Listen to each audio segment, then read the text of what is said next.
Okay, so there isn't much more left. So we have the decrypt function. Let me just go ahead and format this a little bit. There we go. We have the decrypt function here, and this part might be a little bit strange to you because the same variable has been utilized twice, basically. So you first declare it, then you stream the contents of the file into it, and then you say that then you substitute everything in data with the decrypt by. Okay, let's take another shot at this, at what this line does. Okay, so you have a decrypt b64 and you pass the string data to it. Then you decrypt whatever is in that string and then you put it back into the data string. So this was done simply to, I don't know, conserve resources.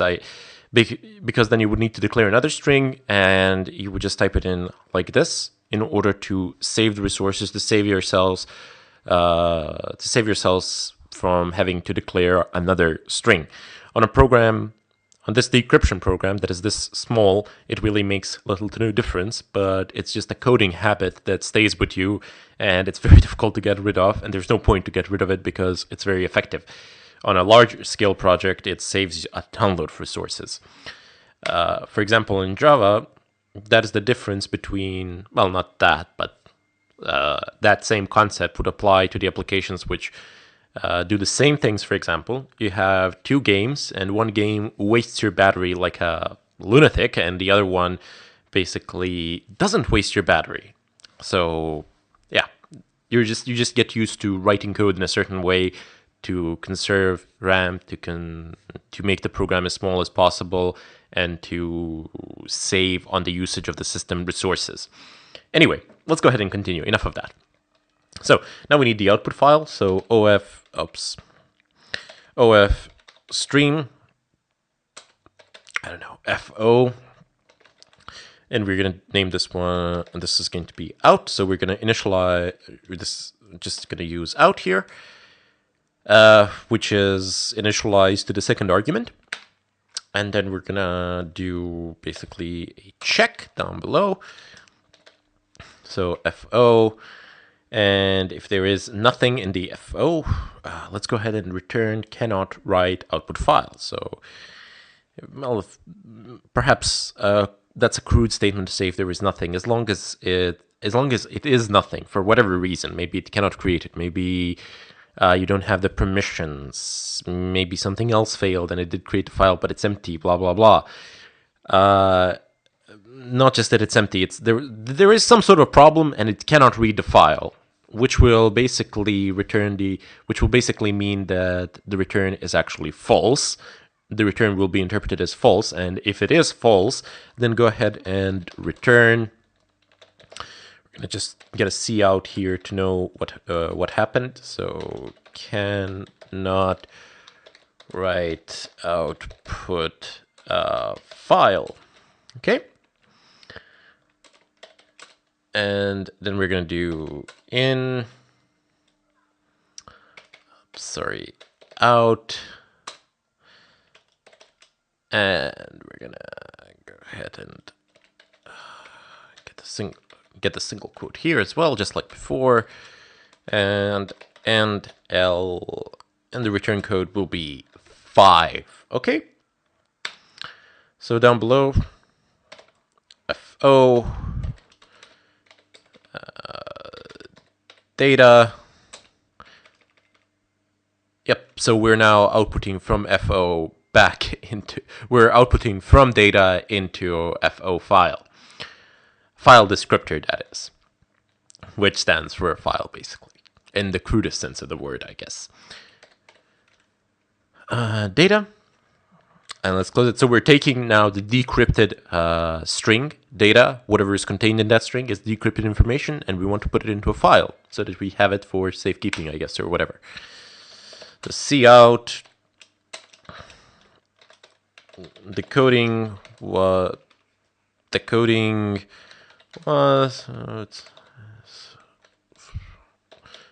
oh god, the coding was successful. close quote marks, and we're gonna type in std colon colon and L. And of course we need to do this across the board because I'm kind of stupid with these things.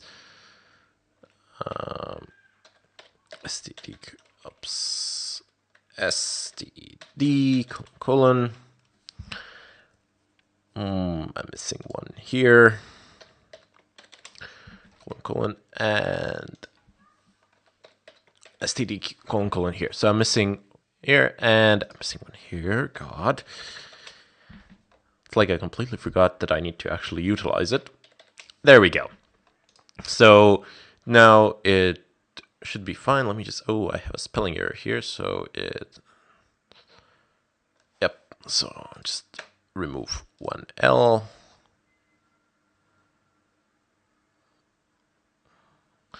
And add an additional S. Okay, there we go. So decoding was successful, and go into the next line, return 0. So hopefully this is going to work. This is the entire code needed for decoding, decrypting that is.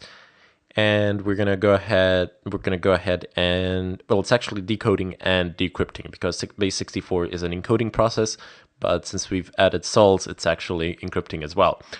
So we need to decode and decrypt.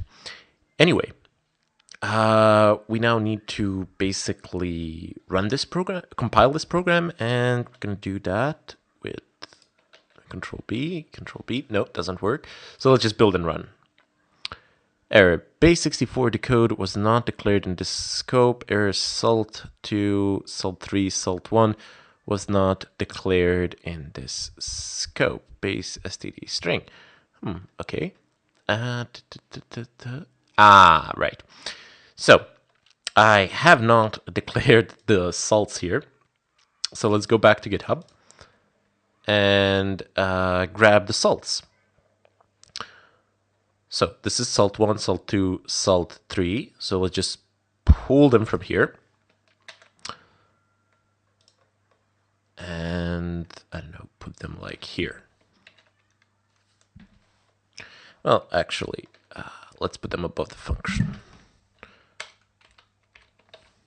Okay, so Control S. Let's go ahead and build it now. Base64 underscore decode. Okay, right. Missing a semicolon here. Okay, let's save it again and run it. What does it say now?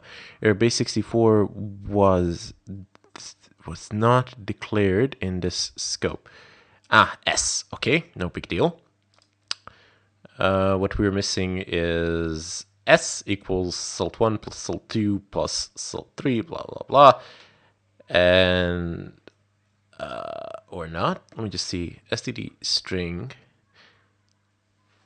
base64 decode.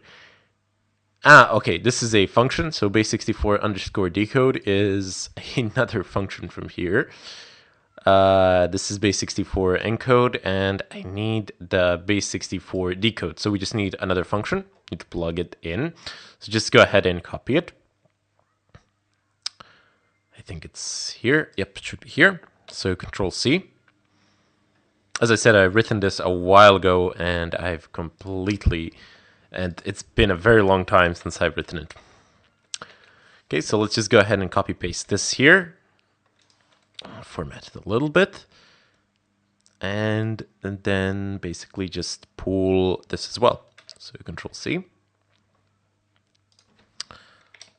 Okay, paste it here, semicolon.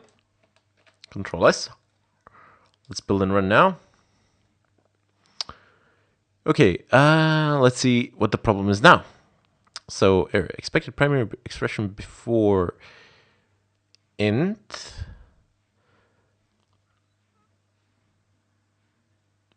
that was not declared in this scope. Base64 code was not declared in this scope. This was not declared in this scope. That was not declared in this scope. And yeah, we need to do this as well.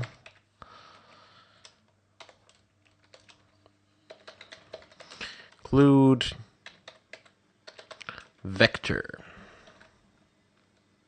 Okay, let's see if the same errors are going to pop now. Nope, we have a different error. So base 64, let me just see what's written here. Base 64 codes. Okay, let's see what we're missing. Okay,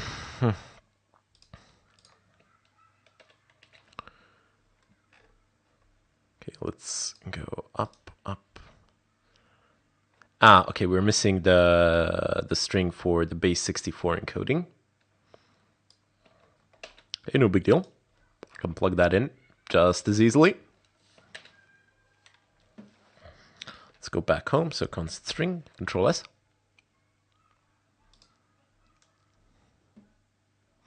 Excellent, there we go. So now we're just missing the actual arguments. I don't know, press enter, but yeah. Oops. Okay, so now we're just missing the actual arguments and the code is done. So just save it. You actually, if you just minimize this, now that we've actually built and ran it, if you go to the folder where you have actually saved this, I've saved mine to desktop. So here we go, decrypt. If I go here and if I go bin debug, I will have the decrypt.exe. And in the follow-up tutorial, we're going to do some decryption. So all the functions and all the strings that I've pulled from GitHub, you have access to them as well, and they are explained in great detail in the previous lectures of the course. So don't worry about that. If you don't understand it, just go back a few tutorials. I have explained them in great detail there. Here for the decryption process, I figured I wouldn't explain them twice. I would just pull them and paste them into here so I wouldn't have to retype everything back up again, and so that you wouldn't have to retype everything again. So if you have changed your salts, you need to make appropriate modifications here. If you have changed the encryption process, you need to make the proper modifications to the decrypt B64, and you shouldn't have made any changes to the base 64 encoding because that's like standardized algorithm that is used. Okay, so with that, we have created it, compiled it, ran it, and now we're gonna actually do a test run. I'm gonna have a file which is encrypted by the keylogger, and I'm going to use this program in order to decrypt that particular file. That I'm going to do in the follow-up tutorial.